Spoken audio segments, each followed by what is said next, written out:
Okay, what's going on, everybody? We are here, we're live. I want to thank you all for joining me today. If you can see and hear me clearly, please drop a one in the live chat and then we can get today's stream started. And as I'm waiting for the ones to come in, please, if you haven't already, please make sure you hit that like button because that is the most important thing you can do for me on this channel. What it does, that helps to make sure that those who are subscribed to the channel will indeed get their notifications. And it also helps to push this video through the YouTube algorithm as well. Secondly, if you're new to the channel, or maybe you've been ghost watching this channel for quite some time now, and being stubborn and not hitting the subscribe button, please do me a favor and also do yourself a favor by hitting the subscribe button as well as the bell notification next to the subscribe button so you can be notified whenever I release a new video. And lastly, please make sure you share this video out on your social media platforms to your family and friends to inform them on this news and information. And yes, that does help to give me a slight boost in the YouTube algorithm as well. And lastly, don't forget to follow me on Telegram at TD Media Group. The link to my Telegram is in the description box below and will be pinned in the comment section as well once the stream ends. And now that I see the ones are coming into the live chat, let's get the stream started because we got to talk about the queen of fear mongering, Maxine Waters. The queen of fear mongering has returned. I was having kind of a little internal kind of discussion and debate with myself, over the last week, I believe it was, right? When we were seeing all the weird fear mongering and just foolishness coming out of the mouth of Joy Reid, concerning how when it comes to Joe Biden, she doesn't care if he's in a coma. She doesn't care if he wheels himself out on a skateboard in the next debate. No matter what, she's going to vote for Biden. I was debating and I asked you guys, who do you think is the queen of fear mongering, Joy Reid or Maxine Waters? But I got to go with Maxine because the consistency with which she consistently comes with the fear mongering towards Black folks and how Trump is going to put you back in chains. But not only that, he's going to get his people to pew pew you. And when I say pew pew, I'm talking about that. I got to go with Maxine. She is the undisputed queen of fear mongering when addressing Black Americans concerning why they need to vote for Biden. If not, Trump is going to pew pew you. And this time at the Essence Festival, she talked about, outside of a host of other things she was saying, when she went on her fear mongering rant, she went as far as to say Donald Trump is going to start a civil war to get who? To get you. Folks like you and me. So apparently now Donald Trump doesn't want to just simply put us back in chains. That's not what he wants to do. He doesn't want to put us back in chains. He's going to put you all back in chains. No. Apparently, according to Maxine Waters, Donald Trump just wants to pew pew, Black folks. And that's why he's going to start a civil war, apparently just for us. So we're going to get into that in a moment. I first want to get into this interview that she did on News Nation, though, with Cuomo, because she said something very specific that I wanted to address, that I feel is extremely important to address. And it really just exposes the whole finesse behind benign neglect and how these DNC politicians, they speak to Black folks and talk to them like they're doing so much for you, when in reality, they're doing absolutely nothing. And then there's data on our side that proves this to be true. So let me pull up this Chris Cuomo interview that she did on News Nation first, and then we'll get into the fear mongering, okay? Then we'll get into... They're going to put you all back in chains. Then we'll get into that. But let's get into this first. As a matter of fact, you have candidly described what goes on in the media, how it works, what gets the ads, what gets the attention. And so I've always believed that. I've thought about it. I don't know the details about it, but we want to talk this evening about Biden. And of course, I have come out very strongly in support of him. And I believe that I am doing the right thing for the right reasons. I believe that Biden has kept his promises in so many different ways. And let me just allude to some of those. First of all, for the Black community, she's going to get into the promises that Biden has kept to the Black community. Now, Biden never promised the Black community anything, because no politician does, because they're, benign neglect. They're not going to do that. Democrats will allude to the idea that they will do something to you, but it's in very vague terms, and it's left to your own interpretation that they said they were going to do this for Black folks when they never actually said it. So even right now, as she's talking about Biden kept his promises to Black folks, and she's going to go down the list of what they are. Remember, he never promised Black people anything. What did he promise you? He didn't promise Black folks nothing. He didn't promise you anything. But in return for the vote, what he did give you was illegal immigration and, having them all in your neighborhoods, like in the south and west side of Chicago. That's what he gave you. But let's get into what the promises are. Let's see what Maxine Waters is talking about. A Black woman vice president, a Black woman on the Supreme Court. So I guess those are two promises right there. I guess apparently Biden promised Black people a Black woman vice president and a Black woman on the Supreme Court. What that does for Black Americans overall across the country, nothing. It does absolutely nothing. So he promised you symbolism and gave you symbolism. And you know what? Maybe I stand corrected. I think he did promise a Black woman. Well, no, I don't stand corrected, because Kamala Harris is an Indian woman raised by her Indian family within her Indian culture. So yeah, you didn't even get a Black vice president. You didn't even get a Black female vice president. But I mean, I guess you did get a Black woman on the Supreme Court, but he didn't promise that during his campaign. So that's not true. What she's saying isn't true, despite the fact that none of that stuff means anything anyway, because it's symbolic nonsense that doesn't do anything for the average Black man or woman. It doesn't change your life in any way, shape, form, or fashion. It doesn't make your life better in any way, shape, form, or fashion. It literally does nothing. Kamala Harris being the vice president and Ketanji Brown Jackson being on the Supreme Court, how in the world does that lower gas prices? How does that make food a little bit more affordable? How does that make the rent and mortgage go down or make your wages go up? None of that does anything. But I digress. Let me get off my soapbox and let Maxine continue. Support for the HBCUs, understanding some of the difficulties with healthcare in the Black community, placing, a limit on how much you pay for insulin. We have lots of diabetics and pre-diabetics, and on and on and on. And then I like the fact that he had the infrastructure bill. Pause. Take a moment. That photo right there, you see Kamala Harris? That picture is coming on a thumbnail soon. You all know how I love to do my thumbnails. You saw how I had Maxine Waters looking, and you saw how I had Kamala Harris looking on yesterday's thumbnail. Look out for that screenshot of Kamala Harris. It's coming to a thumbnail pretty soon, okay? Just remember that photo. Let me rewind it back just a little bit, because here's where I'm going to unpack some of the foolishness that she's saying. And on and on and on. And then I like the fact that he had the infrastructure bill, which pretends to be able to not only create jobs, but contracts. I am interested and working on trying to close the wealth gap. In order to do that, minorities and Blacks and others in business need to be able to deal with procurement in government and government jobs and the kinds of contracts that are put together by something like infrastructure. So let's stop right there. I want to close the racial wealth gap. And in essence, what she's saying is that Biden's infrastructure bill assists in closing the racial wealth gap because it's going to give Black businesses easy access to contracting jobs with the federal government. That sounds good, but that's not what's happening. That isn't what's happening. Let me show you what's actually happening.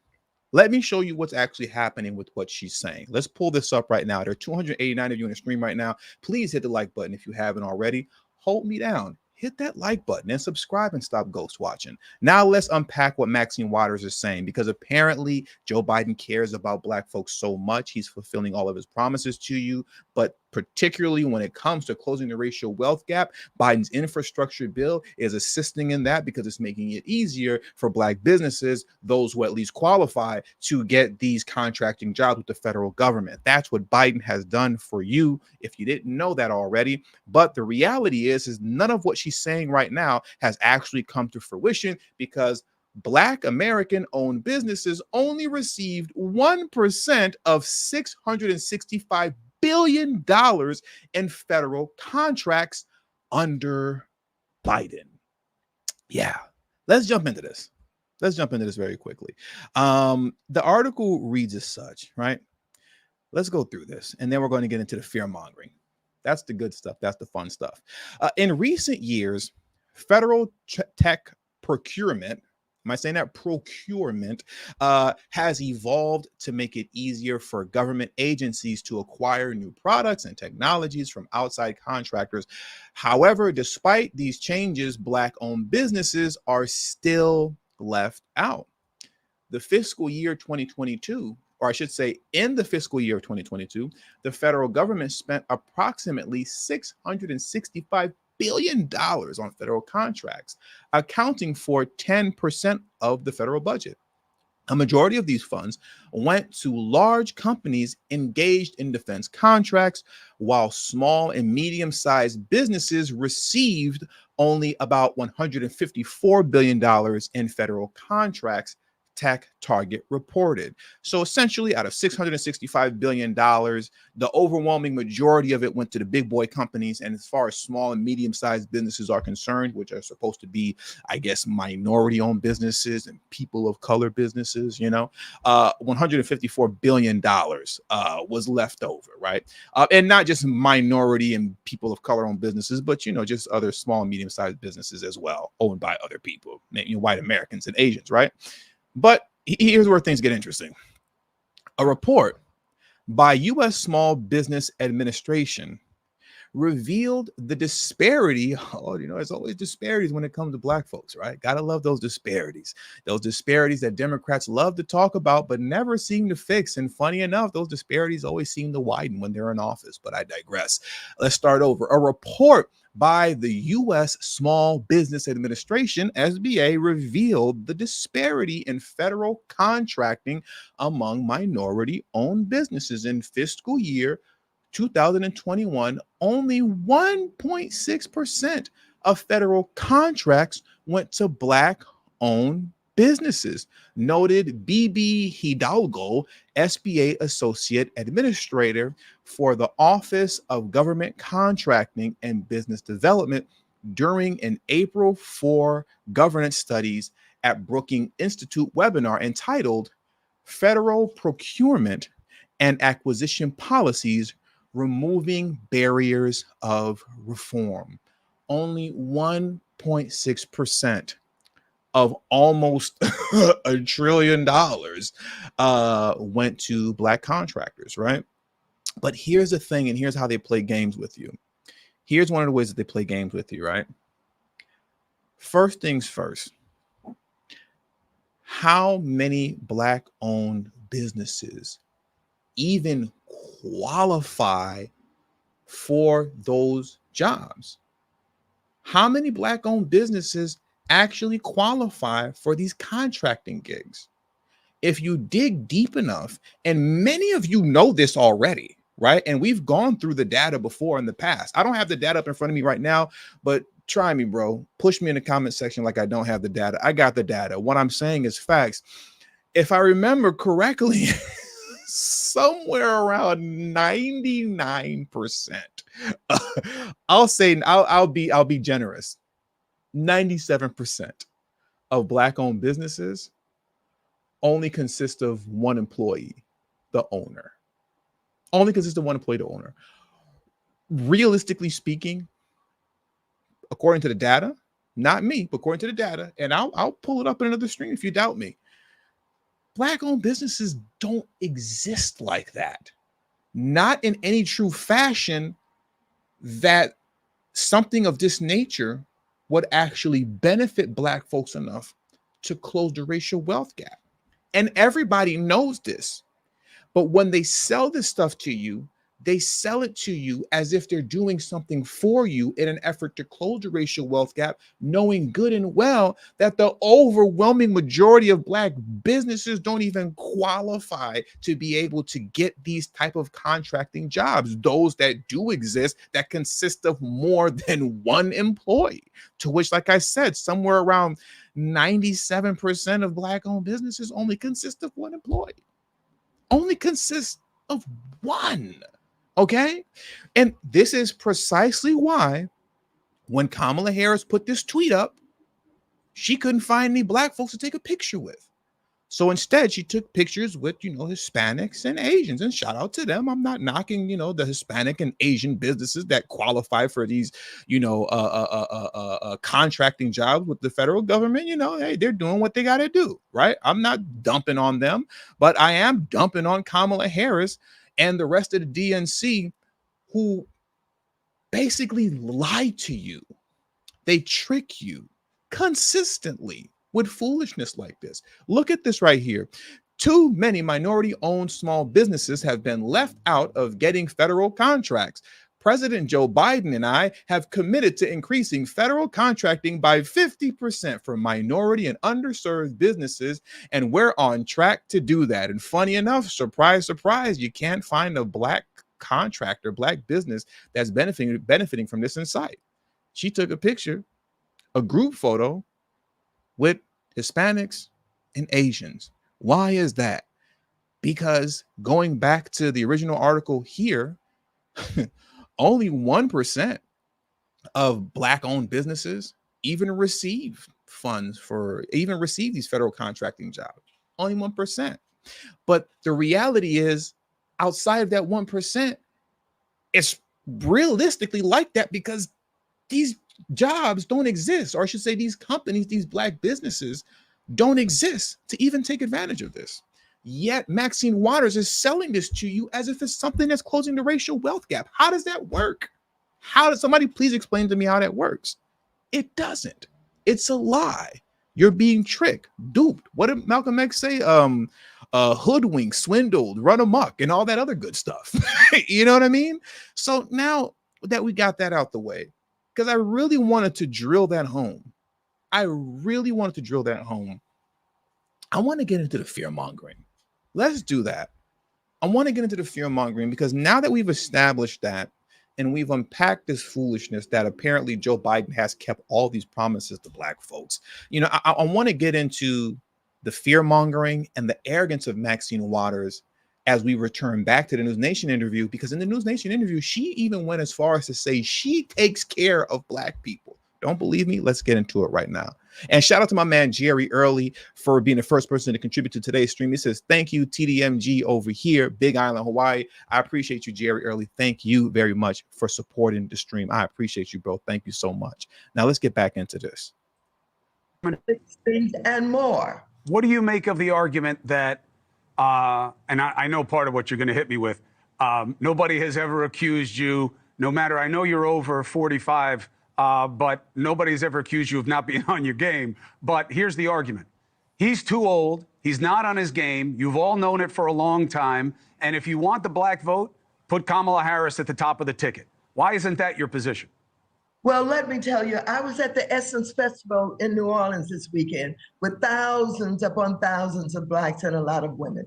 One of the things I said when the First off, what does that mean? I'm not going to harp on that too much because I'm starting to run low on time. I started the stream really late. She said, I was at the Essence Festival with thousands and thousands of Black people plus women. So Black women are not Black people anymore? I'm just asking that question because the DNC does this all the time. They love to isolate Black women from Black people. She was at the Essence Festival with thousands of Black people and women. So apparently Black women are not Black people anymore. They are their own separate, category, isolated from Black people. Apparently Black people just means, I guess, Black men and Black boys now. I don't know. Ridiculous. Congressional Black Caucus gave a presentation. I said, you know what? I'm older than Biden, and I get up every day. I exercise. I work late hours, and I take care of Black people, and I take care of the business of the Congress of the United States of America. She takes care of Black people? I didn't know that Maxine Waters takes care of Black people. I said, you know what? I'm older than Biden, And I get up every day, I exercise, I work late hours, and I take care of Black people, and I take care of the business of the Congress of the United States of America. I'm adding that so that you can be clear about what I was trying to say. And so I believe that he believes that he can do the job. I believe he has been fair, not only with the Black community, but with the people of this country. Was he fair when he opened the floodgates to illegal immigration just for them all to be placed in Black neighborhoods and then given all type of stipends and money and millions of dollars to be housed in those same Black neighborhoods while the homeless in those neighborhoods remain homeless? I don't know. That doesn't sound too fair to me. Shout out to Brandon Johnson, the Emperor of Chicago. That doesn't sound too fair to me. I believe he's an honorable and decent man. And I believe that he is about saving our democracy that is at stake because of Trump, who's in love with Putin and Kim Jong-un and others, because he wants to be in total control. He wants to be a dictator, and he said so in so many words. I believe that he deserves to be treated fairly. Congressman. So let's hop over to Essence Festival. And I want to get into what she said at the Essence Festival. Shout out to College of Natural Health Science, BDA. I got to always count on you, College of Natural Health Science, BDA, who said, and I walk my Black dog every day. I wake up every morning, I exercise every day, and I walk my Black dog every day.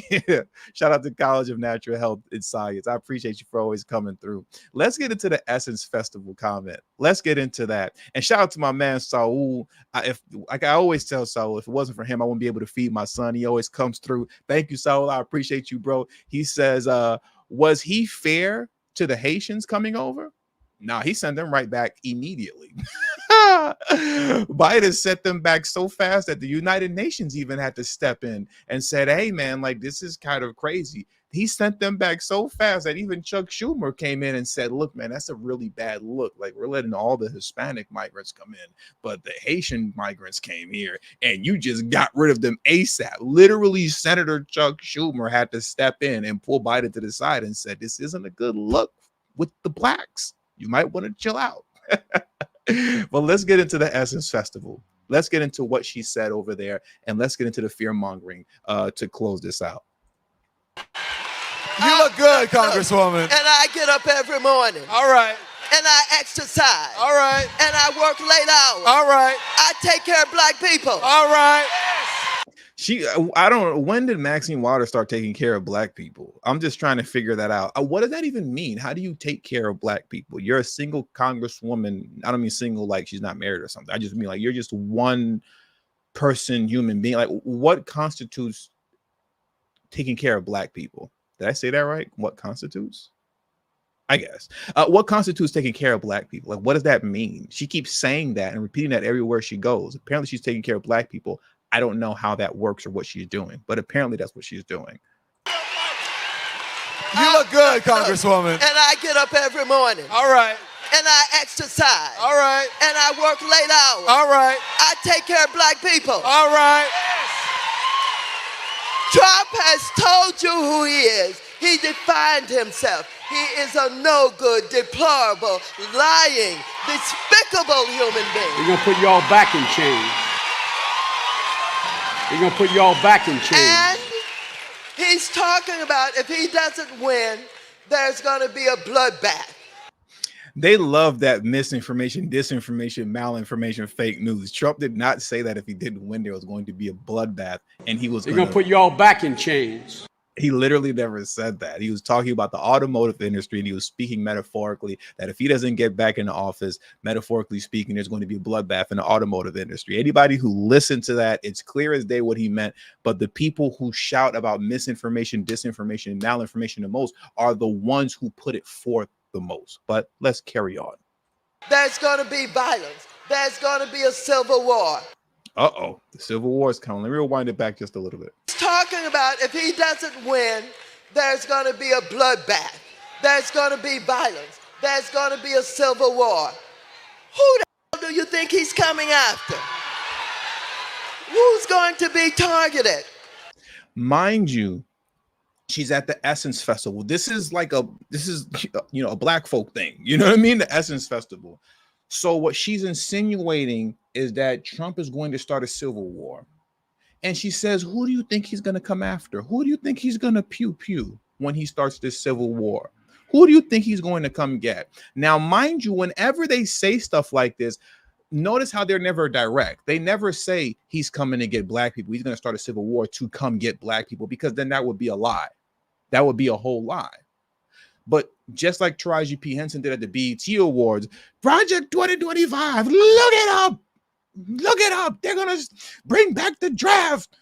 And guess who they're going to draft first? You know, they always leave it up to interpretation, but they never say that, well, they're going to start the draft and they're going to draft black people first. Because once again, that will be a lie. You're making stuff up. You're talking foolishness. You're just saying stupid stuff that isn't true. And that's not going to happen. But once again, the people who preach about misinformation, disinformation, malinformation, fake news, Russian bots the most, they push the most lies in the media. Who's going to be targeted? Who is he talking about? They're gonna put y'all back in chains. He means business, because he is the one that led the invasion on the Capitol January 6th. He's the one that caused his people, the Oath Keepers, the Proud Boys, the QAnons, they were all out there under his leadership. They attacked us, all of us. When did Donald Trump, she just said Donald Trump sent QAnon, the Oath Keepers, the Proud Boys, and the Klan to attack us. When did that happen? Did I miss something? I mean, like, I was pretty aware all of the, between 2016 and 2020 when Trump was in office. It's not like I was a child or a baby and I didn't know what was going on. I wasn't in a coma or anything like that. When did he send QAnon or, the Oath Keepers, Proud Boys, and the Klan to attack us? When did that happen? Can somebody please explain to me when that happened? Because I have no idea. I don't remember seeing that on the news or anything. Like, that sounds crazy. But apparently that's what Trump did. He sent those people to come get us. He's the one that caused his people, the Oath Keepers, the Proud Boys, the QAnons, they were all out there under his leadership. They attacked us, all of us. They're going to put y'all back in chains. They're going to put y'all back in chains. She's literally making stuff up. She's making stuff up. So now Trump sent QAnon, Oath Keepers, Proud Boys, Klansmen to attack black folks. That's what happened during the Trump administration. I don't remember that happening. I didn't see that anywhere in the news, but apparently that happens. And also, you all remember what she said on MSNBC. Trump has extremists training in the hills right now to descend down on communities of color if he doesn't win, so that those extremists can come pew pew us. It should be illegal and criminal to lie the way Maxine Waters lies when she goes on these fear-mongering rants. But once again, in closing, the people who preach misinformation, disinformation, malinformation, fake news, dangerous rhetoric the most, they are the ones who are the main culprits of it. They're the ones who are the main culprits of it. And with all that being said, they're going to put y'all back in chains. So that does it for today's show. I got to head out of here. I want to thank you all for joining me today. Please hit the like button on your way out. Shout out to Apex Prowler, who came through and said salute to the host and to the crew. I appreciate you, Apex Prowler. And shout out to my man, Saul, who keeps the lights on in my home. He came back, he spun the block and said TD got the inside scoop since he did surveillance in the hills of Chicago for 2 weeks. Facts. For those of you who don't know, when I was doing audio only videos like over the last 2 weeks during Father's Day and whatnot, because I was out of town the last 2 weeks of January, I was doing surveillance work. So I got the scoop. And listen, there might be something to it. In the hills of Chicago, and a lot of people don't know there's hills in Chicago, but there are, especially on the south side of Chicago. In the hills of the south side of Chicago, Donald Trump does, it seems like he quite possibly has extremist training in the hills. It seems like he might quite possibly have extremist training in the hills of the south side of Chicago to descend down on all the black folks over there and pew pew them.